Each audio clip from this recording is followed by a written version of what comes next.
Python-ին բնորոշ հետքեր չկան, չեն հայտնաբերվում, նույնպես չեն հայտնաբերվում։ Այսինքն դուք կարող եք Այսինքն ես ուզում եմ, որ դուք շատ հնարավորինս մատչելի կերպով դատարանին ներկայացնեք, որտեղ ձեր դիտարկումները բավականին հետաքրքիր են հետևյալ տեսանկյունից, որտեղ տեսեք, եզրակացության մեջ կա որոշակի արձանագրումներ, որ փամփուշտների ջերմային ներգործության արդյունքում որոշ մասի ոչ պիտան դառնալու այդ գործընթացը ուղեկցվել է Python-ի ուրեմն էլեմենտներով։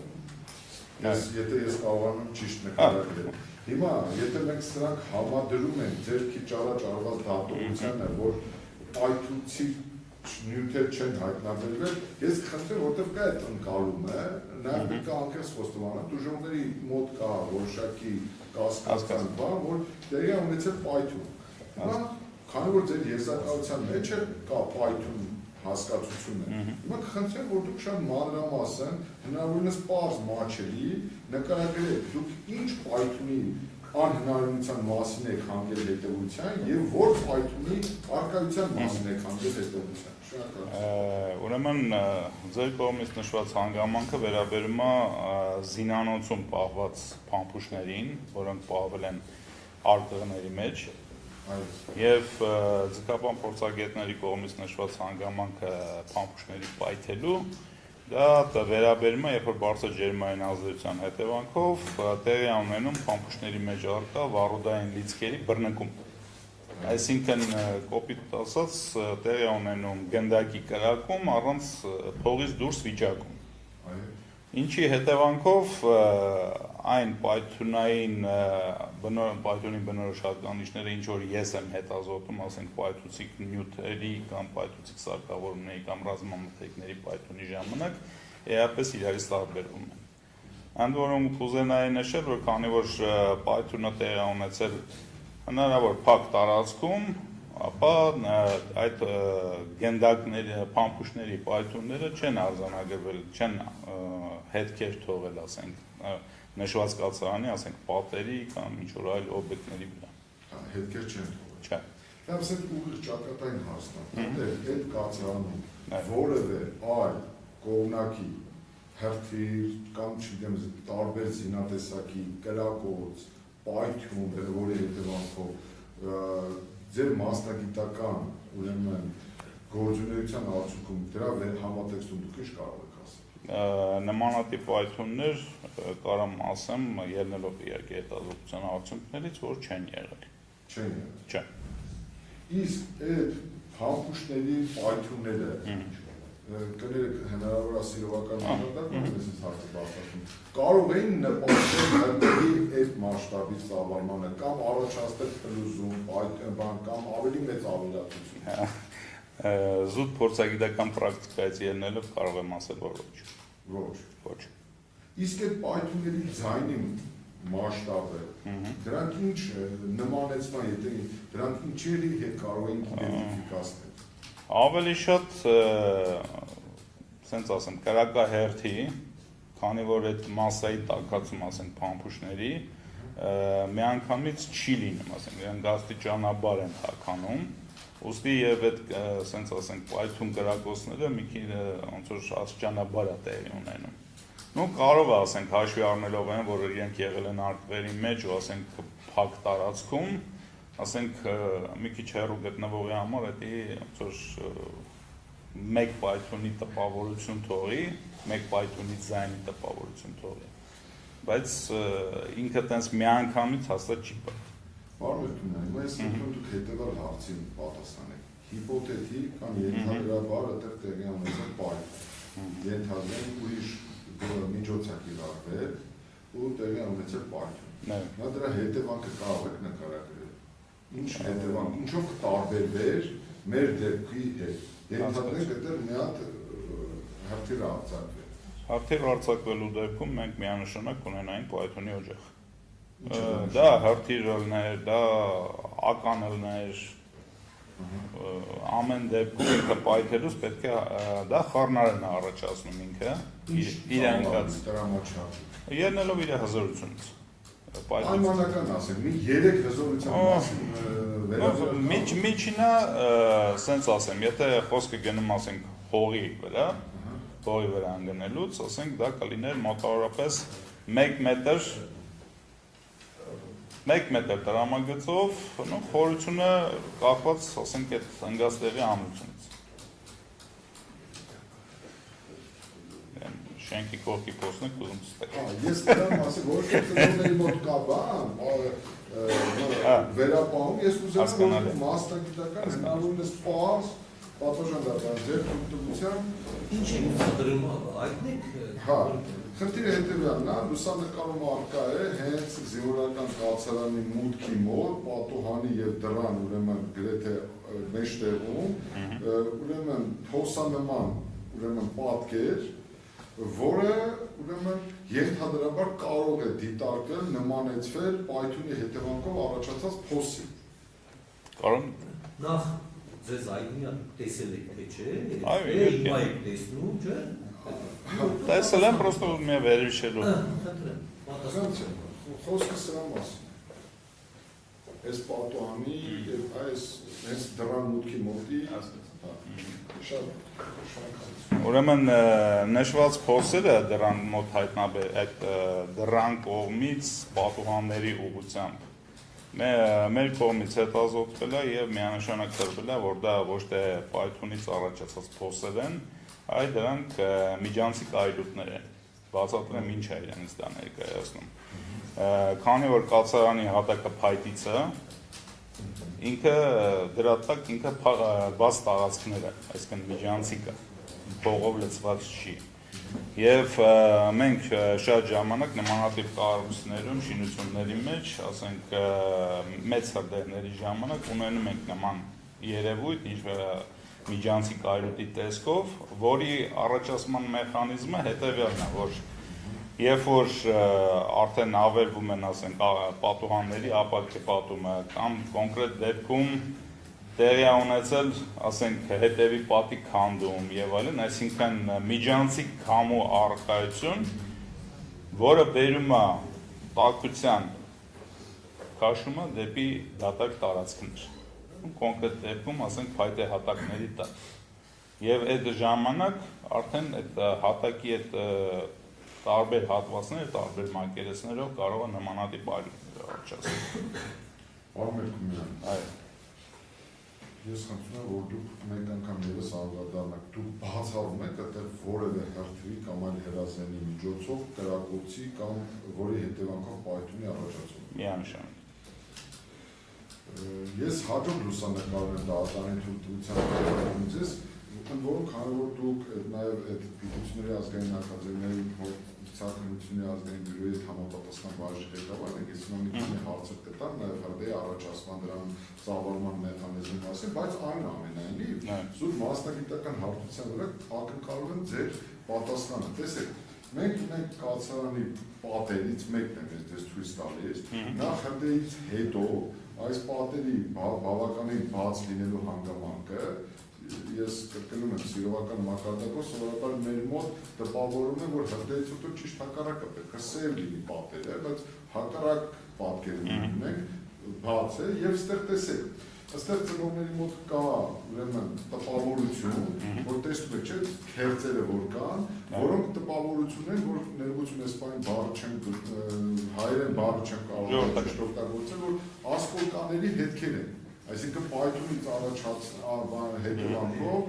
ասկոլկաների հետքեր են։ Դուք այս ծերպերը ինչով կբացատրեք, սրանք ինչ են։ Մամիսով դաժե փորձել են մեջից ասկոլկին կապուսել։ Մամիսով։ Սա կացարանի որ հատված։ Այդ է դրան շեմի։ Դռնից ձախ։ Երկունը կարում դաժե, մեկը ներս։ Նույն է փոսը որտեղ որ կա, այդ փոսի։ Ուրեմն նախ բացատրեմ, որ եթե տեղ ունենա տվյալ հատվածում պայթյուն, խոսքը գնում է, ինչպես նշեցի, հրթիռի կամ ասենք ականի մասին, ապա նմանատիպ շարվածքով հաստատ բեկորները չէին շարվի, այսինքն կլինեին բեկորային բազմաթիվ վնասվածքներ, որոնց թվով կարող է լինեին նաև դրանք։ բայց ասենք տենց կներեք, տենց իրար հետևից շարված առաջի անգամ ես ինձ պրակտիկայում ասենք նման Այս ինչի վնասվածքն ունի, եթե ոչ չեմ կարող ասել։ Ինչ վերաբերում է պատերի վրայից Բերեք պլասը ավարտի, որ ամբողջ ինչ վերաբերում է պատերի վրայից սենց ասենք մաքուրը լինելուն կամ ասենք որոշակի ծեփաշերտերի բացակայության խնդրին, ապա դա հրդեհաշիջման հետևանք։ Որովհետև եթե հրդեհաշիջման ժամանակ, սենց ասեմ, ջուրը կիրառվել է համատարած հանգցում կատարելու համար, ապա ցավոք սրտի այդ ընթացքում ասենք նույն այդ ծեփաշերտերի վրա այդ շրջանակ ասենք այդ մրա նման շերտը լրի մաքրվում է ու ծեփաշերտն եթե թույլ եղավ կպած ինքը շատ պանջատ թափում է գետի։ Եվ դուք այս հանգամանքը ենթադրաբար բացատրում եք դրանով։ Ուրիշ բացատրություն չկա։ Սենց ասեմ, ներողություն հարգել դատարանը, ասենք ես սենյակը օրինակ բերեմ։ Եթե այստեղ տեղի ունենար հրդեհը որոշակի մրվածության աստիճան կունենար պատերի վրա, առաստաղին չեմ անդրադառնում։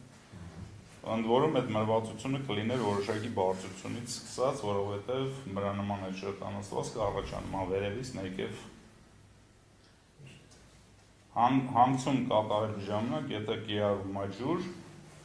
եթե այդ ջուրը պահվեց այդ մրանման շերտի վրա, ինքը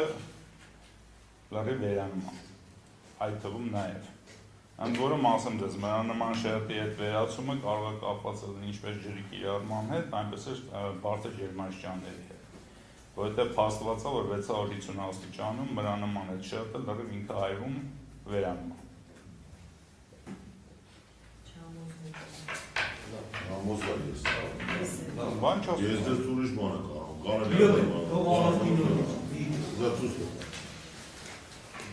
այդ ձևի այրվածքից է։ Արտվարժան դատարան, ձեր ցուցադրում հաջորդ ուրեմն լուսանկարը, որում հրդեհաշիջման աշխատանքներից հետո առկա են որոշակի իրեր, գույք, որոնց ուրեմն այրվածության ուրեմն մակարդակի մասին խնդրեմ դուք ձեր դատողությունները, որ այդ զրահպաշտումներն են գրեթե կիսայված կամ չայված։ Ասենք դուք սրանք ո՞նց եք պայմանավորում ես հանգամանքը, նման մասշտաբի հրդեհի պայմաններում հեսա հաջորդ հարցը կտա, որտեղ մոտ էլ դա ո՞նց եք բացատրում։ Ընդհանրապես կարող եմ բացատրել, որ ջերմային ազդեցությունը զրահաժիլետների պահման վայրում ըստ երևույթին զինանոցում է պահվել, ընդունված կարգի համաձայն։ Այսինքն այդ հատվածը, որտեղ դարսված են եղել զրահաբաշխոնները, ջերմային ազդեցությունը ավելի թույլ է եղել։ Կառավարները ծավալվել են իրար վրա։ Ուրիշ, ասենք, մեկնաբանություն, ցավոք սրտի, ասենք, դեպքի վայրը չպահպանված լինելու հանգամանքով չեմ կարող ասել։ Իսկ դեպքի վայրի չպահպանված լինելը, պարոն Մերկումյան, հարցը գիտեք ոնց եմ ուզում ձևակերպել, որպեսզի նաև ձեր մասնագիտական հարցությամբ, եթե դեպքի վայրը պահպանվեր, դեպքի վայրը չխախտվեր, դուք ինչ եք հասկանում դեպքի վայրը ասելով, խնդրեմ, այդ դեպքում դեպքի վայրը ինչ մակարդակում պետք է պահպանվեր ու եթե պահպանվեր, ինչ հետքեր հնարավոր կլիներ հայտնաբերել։ Հասկացա։ Դեպքի վայրը ասելով, ընդհանրապես ընդունված մեթոդական ուղեցույցների համաձայն,